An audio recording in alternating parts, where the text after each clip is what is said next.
wabarakatuh. Waalaikumsalam warahmatullahi wabarakatuh. Selamat pagi anak-anak. Pagi Bu.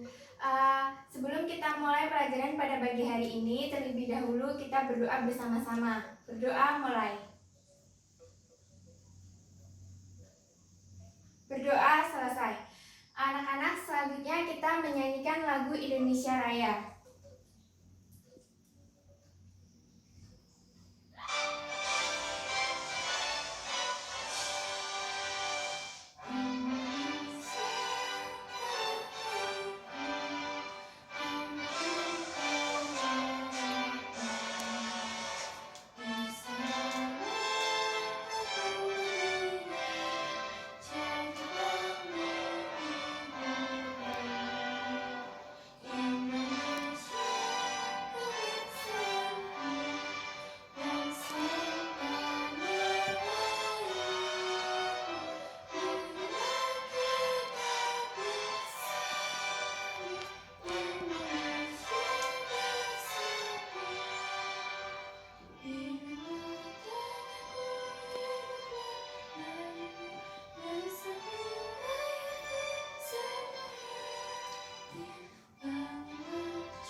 Nah, selanjutnya Ibu akan mempresensi kalian satu persatu.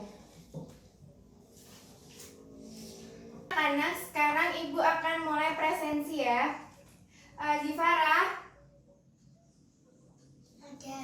Naswa? Ada. Ya, semua hadir ya anak-anak? Iya. Nah, selanjutnya Ibu akan mulai langsung ke materi. Pada hari ini materi yang akan kita pelajari yaitu teks prosedur.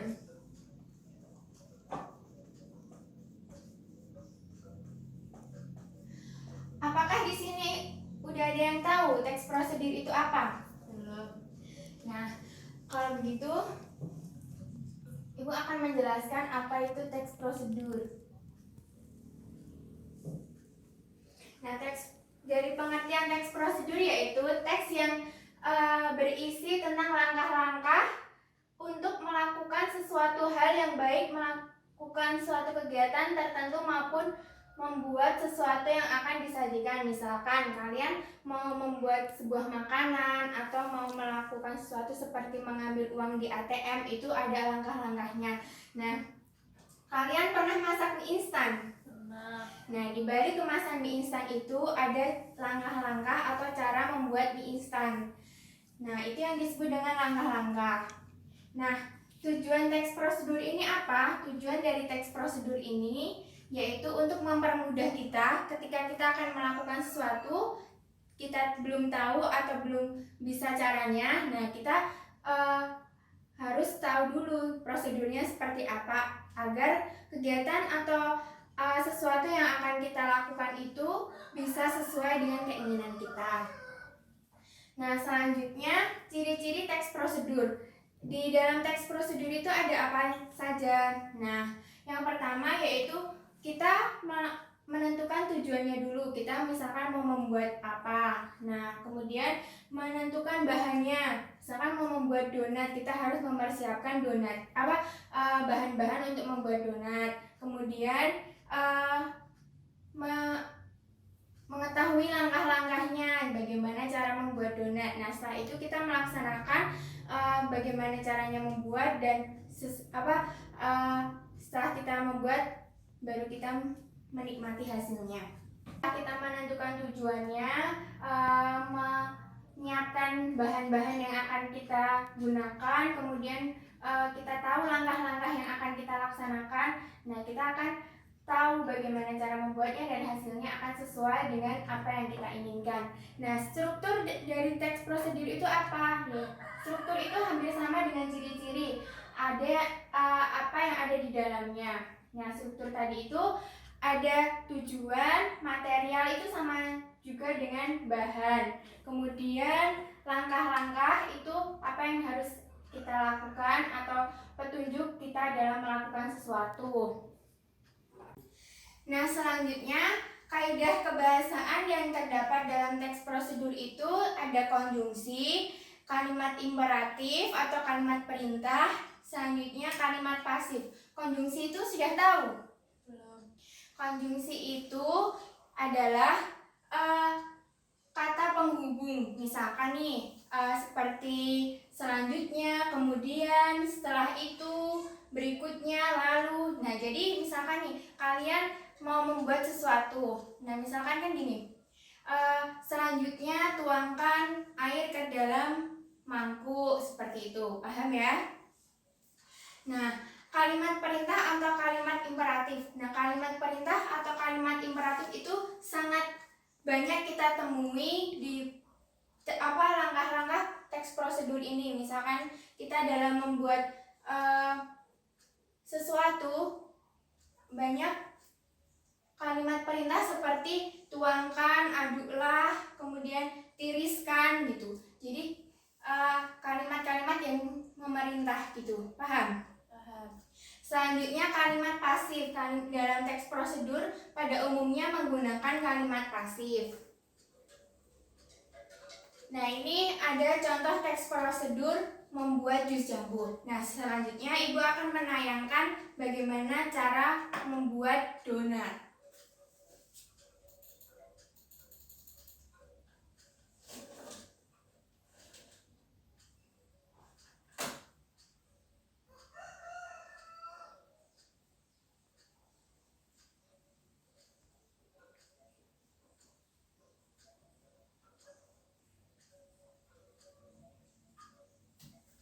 Nah, Ibu akan menayangkan proses pembuatan donat. Nah, sekalian perhatikan dengan baik ya anak-anak. Nanti kalian menulis apa saja bahan yang digunakan, bagaimana langkah-langkah pembuatan. Jadi kalian harus memperhatikan dengan baik dan seksama. Tonton terus videonya ya. Jangan lupa subscribe, like, komen channel YouTube Atanova dan tekan loncengnya juga ya, agar kamu tidak ketinggalan video terbaru dari kami. Terima kasih. Yang pertama, Mama mau aktifkan raginya dulu karena ini sudah pernah dibuka. Yang pertama kita menyiapkan bahan yaitu ragi instan untuk membuat donat Jadi tersebut. kalau pakai ragi baru itu nggak usah dites aktif ya. Nah, kemudian ini gulungannya Mama buka. Untuk mereknya ini Mama pakai merek Saf Instan, boleh pakai merek lainnya. Ini ragi kering, ragi instan. Masukkan 1 sendok teh ragi instan. Takaran yang digunakan dalam membuat donat tersebut yaitu 1 sendok teh ragi instan. Dan untuk mengaktifkan ragi, Mama harus tambahin gula pasir. Ini Mama pakai 1 sendok teh gula pasir. Kemudian bahan selanjutnya yaitu gula pasir. Kemudian masukkan 100 ml air hangat, jangan air panas ya, nanti raginya bisa mati. Jangan air dingin juga, nanti raginya nggak aktif ya. Lalu Selanjutnya air panas atau air hangat.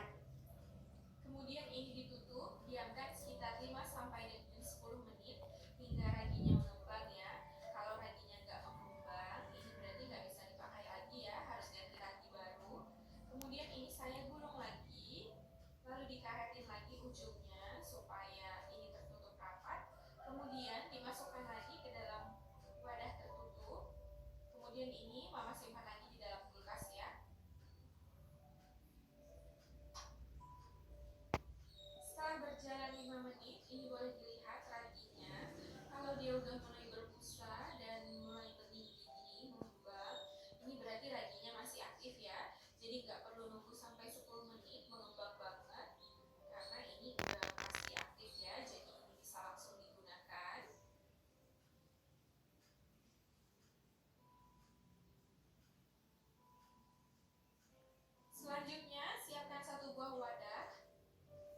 Selanjutnya alat yang digunakan yaitu wadah atau kemudian masukkan tempat yang ke dalam cukup wadah. besar.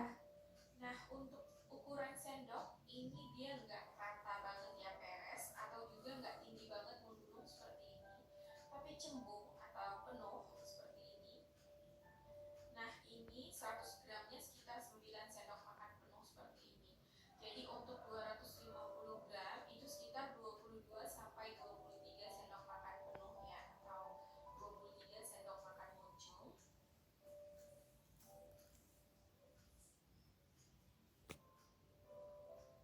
Kemudian masukkan 2 sendok makan penuh susu bubuk, penuhnya seperti yang tadi ya, seperti yang tepung.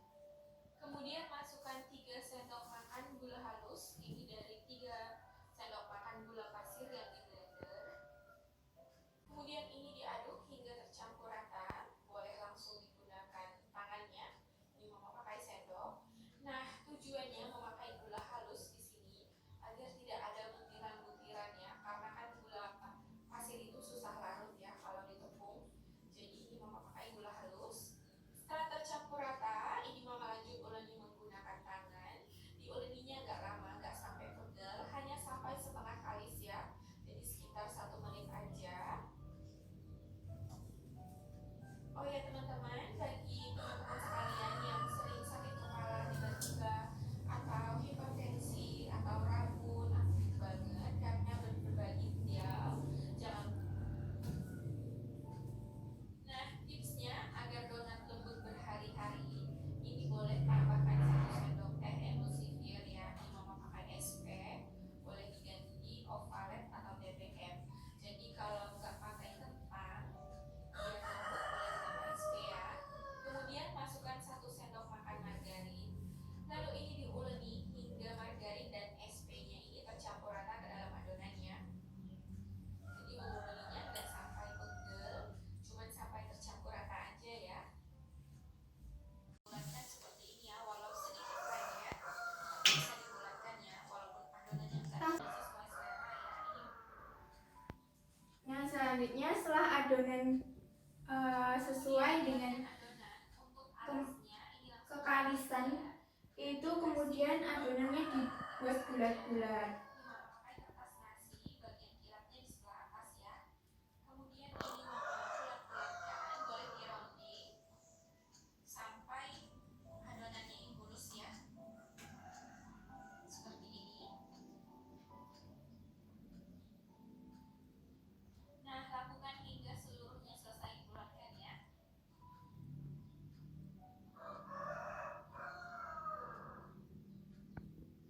Setelah dibulatkan, ini adonannya diletakkan berurutan ya. Yang duluan dibulatkan ini nantinya yang pertama digoreng, supaya nanti donat ini nggak overcooking ya. Setelah dibulatkan semua, kemudian bolongi adonannya. Ini dari yang pertama dibulatkan ya. Cara pertama, boleh dibolongi dengan jari tangan yang dicelupkan ke dalam terigu supaya nggak lengket ya. Kemudian tusuk bagian tengah adonan menggunakan jari. Kemudian ini boleh dilebarkan adonannya seperti ini. Nah, tapi kalau cara seperti ini belum terlalu bisa karena bolongannya nggak pas di tengah. Setelah adonannya tadi dibulat-bulat, kemudian langsung digoreng dengan minyak yang api sedang.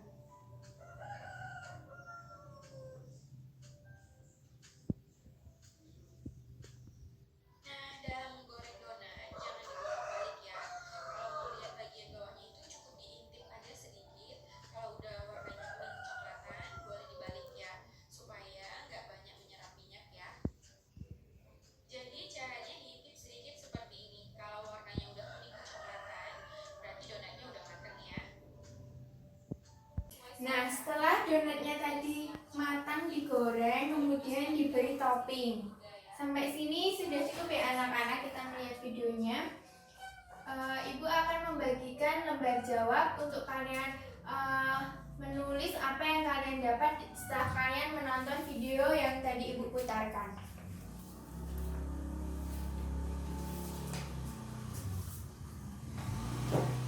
Silakan dikerjakan. Ibu memberikan waktu kalian selama 15 15 menit dimulai dari sekarang. Anak, apakah ada kesulitan? Ya sudah, lanjutkan ya mengerjakan.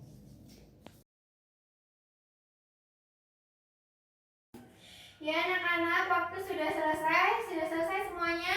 Sudah. Baik, Ibu akan coba mengoreksi.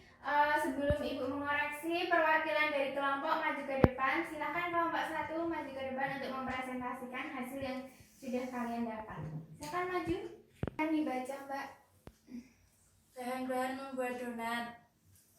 1 sendok teh ragi instan, 250 gram tepung terigu, 2 sendok makan susu bubuk, 3 sendok makan gula halus, 2 kuning telur, 1 sendok teh SP, 1 sendok makan margarin. Cara membuat: 1. Aktifkan ragi instan menggunakan 1 sendok makan gula pasir dan air hangat. Air hangat 100 ml. Diamkan selama 5-10 menit sampai ragi mengembang. 2. Masukkan tepung terigu, 2 sendok makan susu bubuk, dan 3 sendok makan gula halus. 3. Campur bahan-bahan di atas hingga tercampur rata. Setelah tercampur rata, masukkan ragi dan 2 kuning telur. Campur dan uleni adonan hingga setengah kalis. Setelah adonan setengah kalis, diamkan adonan selama 60 menit hingga adonan mengembang 2 kali. Setelah adonan mengembang, tinju dan kempeskan adonan agar udara yang terperangkap keluar. Setelah itu, bagi adonan menjadi beberapa bagian dan bulatkan. Setelah adonan dibulatkan, goreng adonan hingga kuning kecoklatan. Setelah adonan selesai digoreng, beri topping dan hiasan sesuai selera. Nah, selain kalian tahu bagaimana cara membuat donat, di situ di dalam langkah-langkah pembuatan donat terdapat ciri kebahasaan yang tadi sudah Ibu jelaskan. Coba lihat. Nah, di sini ada aktifkan ragi instan menggunakan 1 sendok makan gula pasir. Nah, aktifkan ini termasuk dalam kalimat apa tadi, Mbak? Imperatif. Ya. Kemudian masukkan tepung terigu, campurkan. Setelah tercampur rata, masukkan ragi dan 2 kuning telur.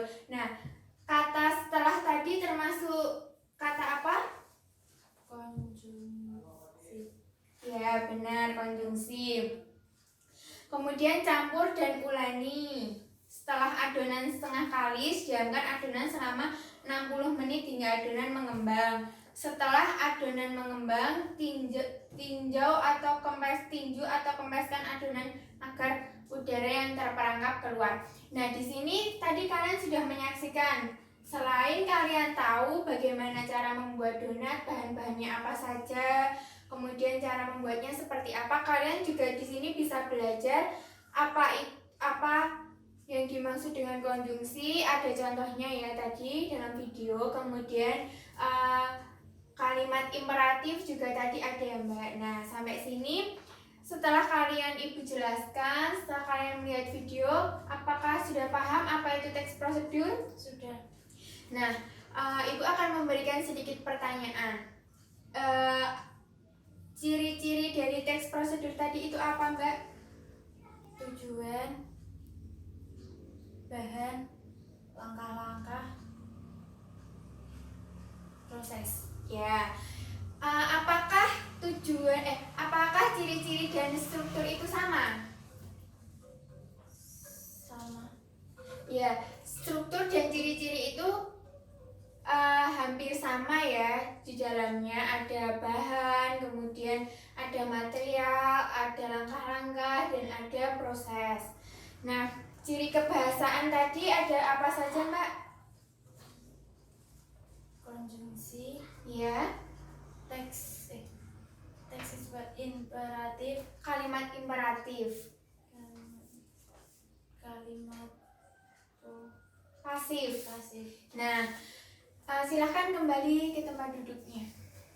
Anak-anak, kalian tadi sudah Ibu jelaskan apa itu pengertian dari teks prosedur, ciri-ciri teks prosedur, kemudian strukturnya, tujuan teks prosedur, kemudian ciri kebahasaan yang ada dalam teks prosedur, dan tadi kalian juga sudah menonton video cara pembuatan donat. Di dalam video tersebut ada bahan yang digunakan, kemudian langkah-langkah, dan juga terdapat ciri kebahasaan yang digunakan dalam proses pembuatannya di dalam langkah-langkahnya tersebut. Dari video yang telah Ibu tayangkan akan membuat kalian lebih paham apa yang dimaksud dengan teks prosedur. Kalian menyaksikan sendiri dalam kehidupan sehari-hari pengaplikasiannya. Nah, sampai sini apakah ada pertanyaan? Tidak. Nah, kesimpulan dari materi yang telah Ibu sampaikan tadi, pengertian dari teks prosedur adalah teks yang berisi tentang langkah-langkah dalam kita melakukan suatu kegiatan atau sesuatu yang akan kita lakukan. Kemudian tujuan dari teks prosedur ini adalah agar mempermudah seseorang dalam melakukan suatu kegiatan atau sesuatu aktivitas. Nah, kemudian ciri-cirinya ada: yang pertama, kita menentukan tujuan dulu sebelum kita melakukan suatu kegiatan. Kemudian terdapat bahan yang akan digunakan, kemudian langkah-langkah dan prosesnya. Nah, kemudian strukturnya yaitu ada bahan, ada tujuan juga, kemudian ada langkah-langkahnya hampir mirip dengan ciri-ciri. Nah, tadi juga ada ciri kebahasaan atau kalimat yang digunakan dalam teks prosedur. Ciri kebahasaannya itu tadi apa saja? Ada konjungsi yang digunakan, misalkan ada konjungsi itu contohnya seperti apa? Tadi di dalam video ada setelah itu, kemudian selanjutnya juga.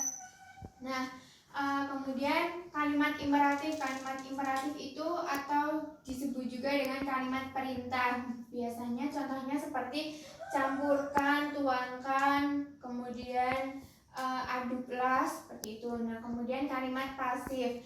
Nah, anak-anak, cukup sekian pelajaran pada pagi hari ini. Dari penjelasan dan video yang telah Ibu tayangkan tadi, Ibu harap itu bisa membuat kalian lebih paham tentang teks prosedur. Semoga pelajaran pada pagi hari ini bermanfaat untuk kalian. Nah, Ibu akan memberikan tugas untuk kalian di rumah, yaitu cari sesuatu. Misalkan nih kalian mau ambil ATM, kalian tulis langkah-langkahnya seperti apa. Kemudian kalian mau membuat mie instan, apa yang ada dalam kehidupan sehari-hari kalian, tuliskan untuk pertemuan minggu depan. Paham ya anak-anak? Paham. Ya, tugas itu ditulis di buku tulis. Nanti Ibu akan koreksi, kalian cari bahan-bahannya. Kalau misalkan kalian mau ambil uang di ATM, ya bagaimana langkahnya, apa saja yang harus kalian bawa ketika kalian datang ke ATM tersebut. Nah, anak-anak, kita cukupkan pertemuan pada pagi hari ini. Sebelum kita mengakhiri pertemuan pada pagi hari ini, kita berdoa bersama-sama. Berdoa mulai. Berdoa selesai. Cukup sekian pertemuan pada pagi hari ini. Wassalamualaikum warahmatullahi wabarakatuh. Waalaikumsalam warahmatullahi wabarakatuh.